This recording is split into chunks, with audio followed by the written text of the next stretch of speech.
Good evening. My name is Colton Wells, and I'm very excited to be speaking to you tonight. If you have your Bibles with you, I'd like for you to go ahead and start turning to Exodus chapter 32. And while you do that, I want to tell you a story.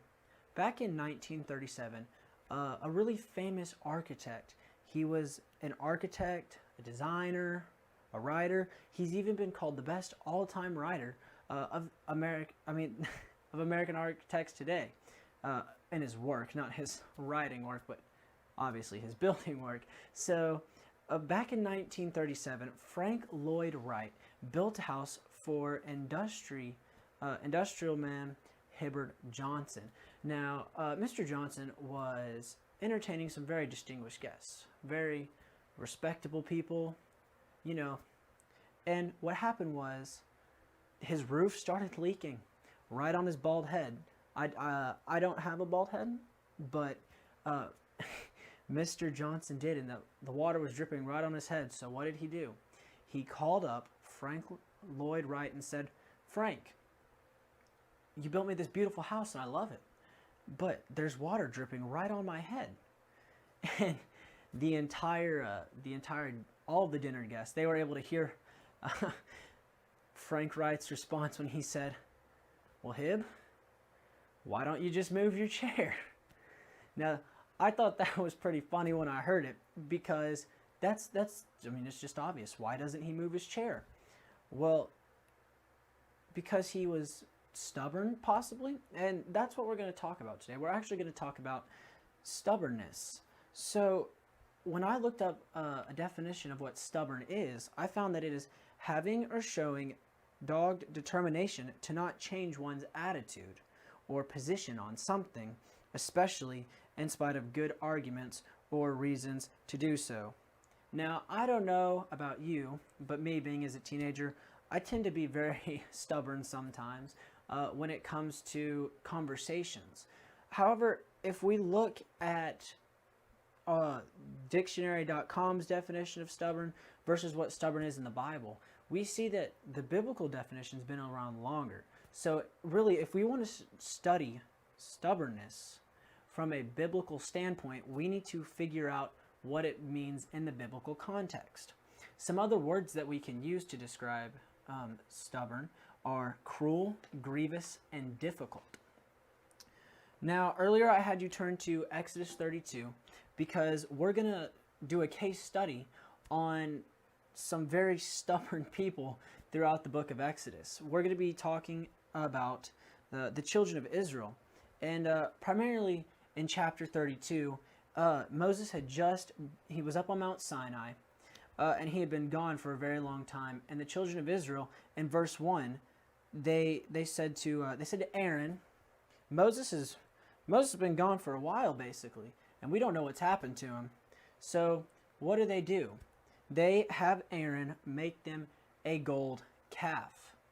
Now, if we scroll down to verse 9, we see that God's talking to Moses about what the children of Israel did. And starting in verse 9, it says, "And the Lord said to Moses, I have seen this people, and behold, it is a stiff-necked people." This was talking about, obviously, the calf that was made earlier.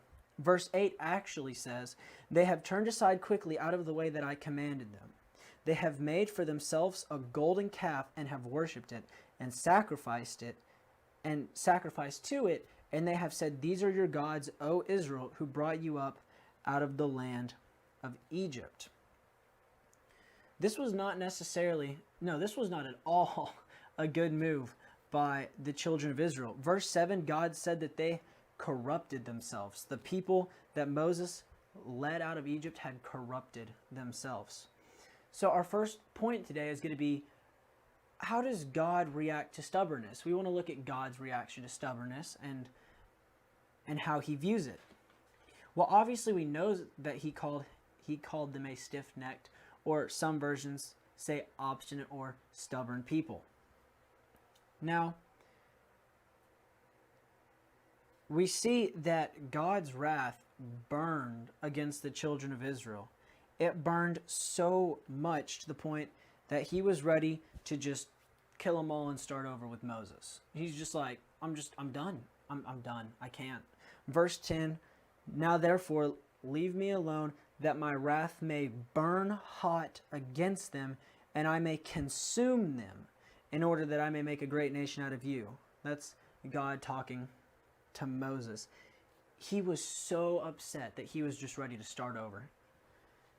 Now, he also, going down later in the chapter, Moses was really mad at the people too. So we see later in verse 25 of chapter 32 that, not verse 25, excuse me, but if we go down to verse 30, it says, the next day Moses said to the people, you have sinned a great sin, and now I will go to the Lord. And now this is an interesting word here. Perhaps, maybe is what he's saying. Maybe I can make atonement for your sin. So Moses returned to the Lord and said, alas, this people has sinned a great sin. They have made for themselves gods of gold. But now, if you'll forgive their sin, but if not, please blot me out of your book that you have written. Verse 33. The Lord said to Moses, whoever has sinned against me, I will blot out of my book. But now go, lead the people to the place about which I have spoken to you. Behold, my angel shall go before you. Nevertheless, in the day when I will visit their sin upon them. God said that he was basically going to just blot them out of his book because they had sinned in their stubborn ways. God does not react good to stubbornness. These people acted so stubborn to a God who had taken them out of the captivity that they had been in for hundreds of years. And they're going to act this way, just sort of nonchalant, kind of like, it's no big deal. We're just going to be very difficult to work with. And I do find it interesting that Moses said, I will try and make atonement, but y'all messed up. So, I mean, they did not put themselves in a good situation. In fact, if we turn over to chapter 33 and we read verse 5, the Lord had said to Moses, say to the people of Israel, you are a stiff-necked people. There's that word again. The same word for stubborn.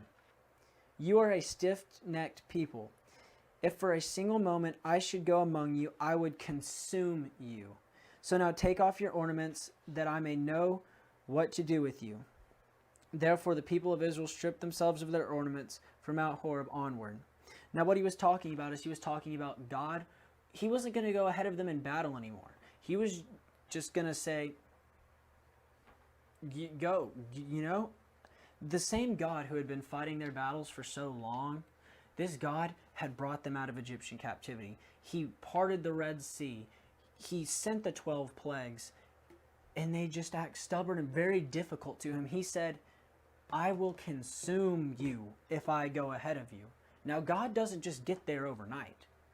God is a very patient God. We know this. And for God to get there, it would have had to have taken a very, very long time. And it's because they had forgotten. They forgot that this was the same God who brought them out of Israel. They forgot this is the same God who, when all the Egyptians were crying and mourning because the loss of their firstborn of everything, they were fine because they knew what to do, and they put the blood on the doorpost in the Passover and all that. They had forgotten that this was the same God who did all that for them. And they were so wrapped up in this one moment that it caused them to have this act of stubbornness, and God was going to do all these things to them. So our first point was, how does God react to stubbornness? And based off of just chapter 32 alone, God doesn't like stubbornness. He doesn't like it towards him especially. So as we get into point number 2, the question is, so what are reasons that people act stubborn? Because I don't think any of us would consciously try to do anything stubborn against God. And just from hearing the reactions of how God was going to treat them, I don't think we wouldn't want to see that happen to us either. So we have no good reason to act stubborn, so why do we? Well, I think that at the core, stubbornness stems from selfishness. If we go back to chapter 32 and read verse 1, it says, "When the people saw that Moses delayed to come down from the mountain, the people gathered themselves to Aaron and said to him, 'Up, make us a god who shall go before us. As for this Moses, the man who brought us up out of the land of Egypt, we do not know what has become of him.'" They didn't know. They had a lack of knowledge of what happened to Moses, but because God wasn't doing things the way that they thought it should have been done, all of a sudden they thought they had the answer for how it should have been done. So because they lacked knowledge, they became selfish, thinking that they had the answer, but God didn't. And sometimes they needed to, and sometimes we need to as well. We just need to sit back and we need to say, God knows what he's doing, and we don't need to try to take care of things ourselves.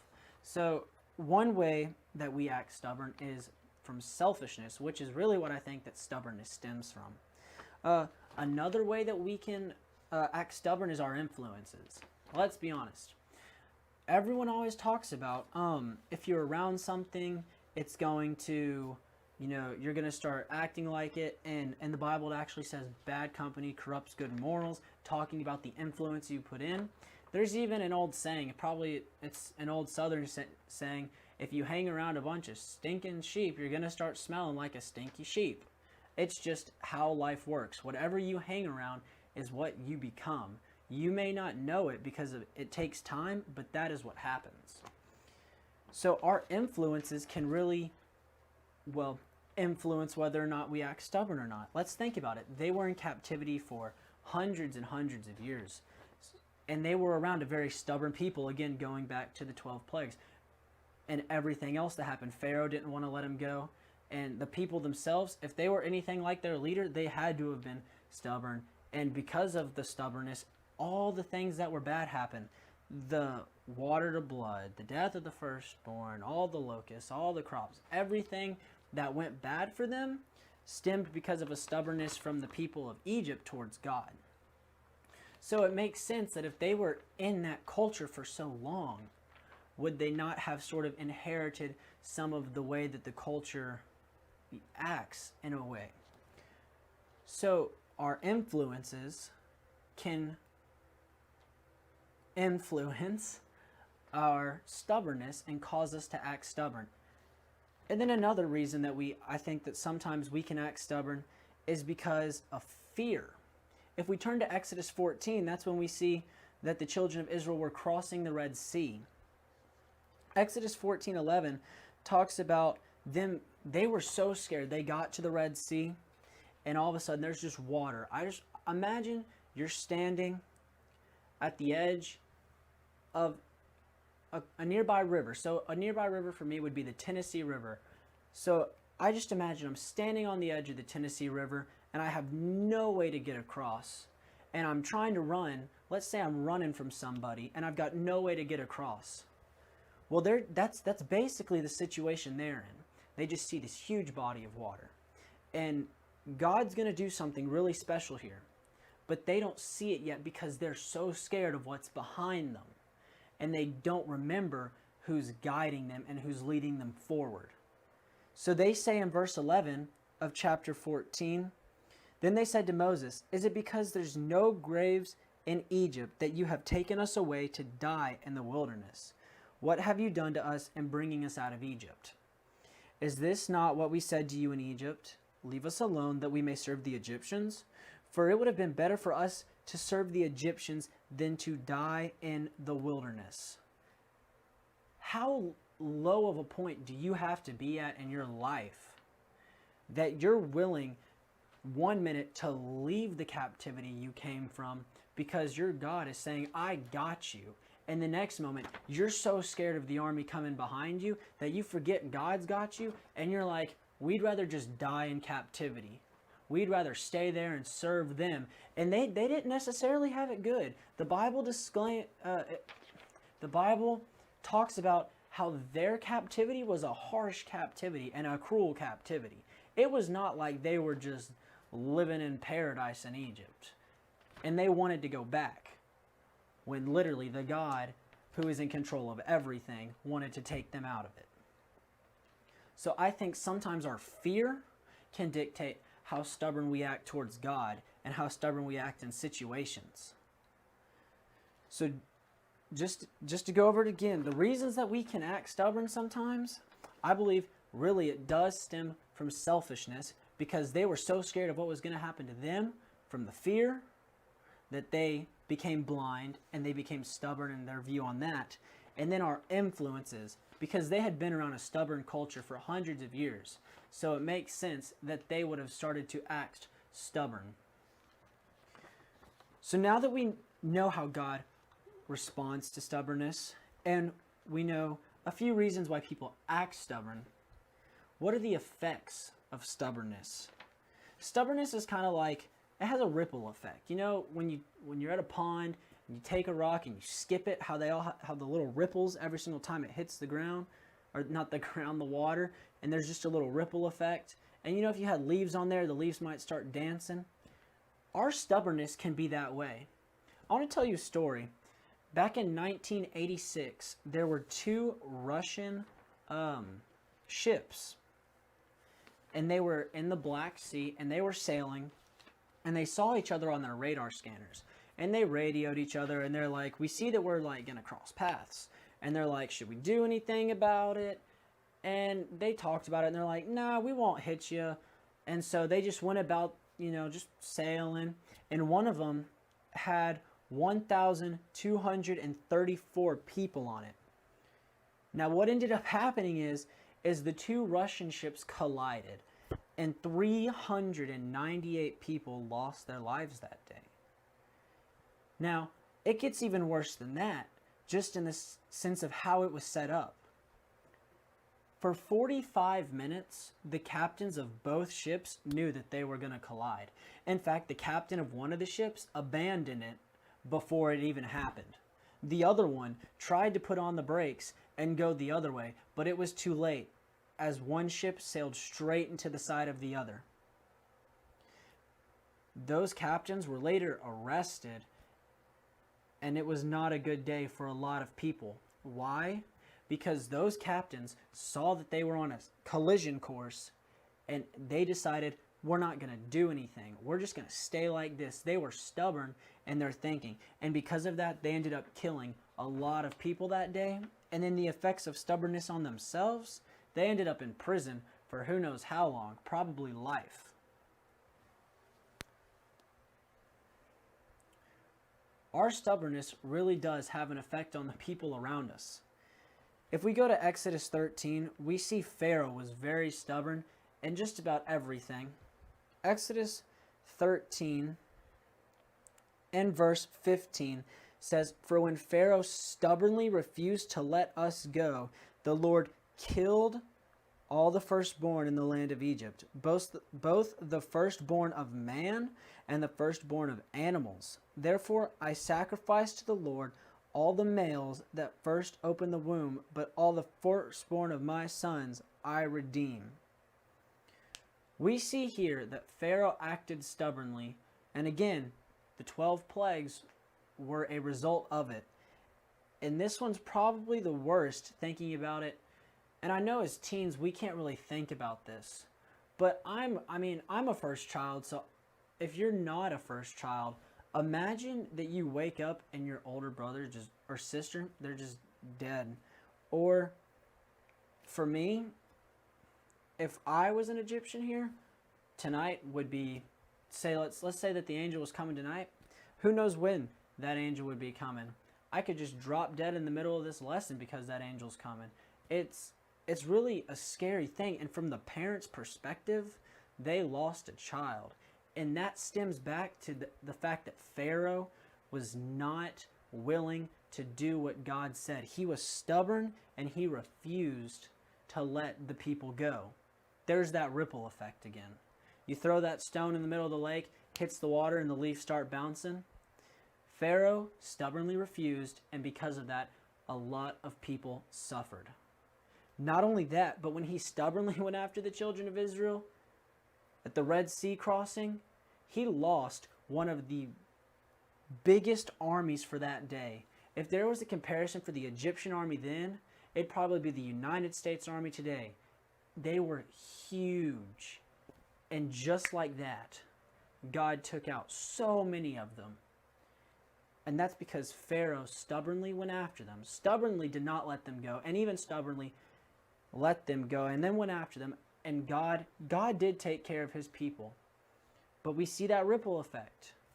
It just keeps going, and it's not good. So our stubbornness can affect others. And going back to chapter 32, we see that because of the stubbornness of the Israelites, a lot of men died that day. Chapter 32, verses 25 through 29, talks about how because of the stubbornness of the calf, about 3,000 men died. 32:35 talks about, then the Lord sent a plague on the people because of the calf that they made, the one that Aaron made. Now, a quick side note here. I find it funny, and not necessarily like as funny as the illustration, but kind of ironic, that in the very beginning Aaron says, bring me all your gold, and the Bible says he crafted it and he made that calf. And then Moses comes and said, what'd you let him do? And he says, hey, they gave me the gold, I threw it in, and out came this calf. Aaron really, he's lying through his teeth, because he said, out came the calf, and then he threw the people under the bus. That's just kind of, I don't want to say ironic, I just find that interesting in and of itself. But going back to chapter 32 and verse 35, getting off that side note, the Lord sent a plague on the people. So because of the people's stubbornness, there was an effect in the fact that they had a plague, and the fact that God was not going to go ahead of them in battle anymore, and everything else, and how God reacted, going back to point number 1. God really does not mess around. He does not mess around when it comes to stubbornness. Pharaoh that day lost his army, all those problems he had, and he definitely lost a lot of pride. And I bet you the children of Israel lost a lot of pride that day too.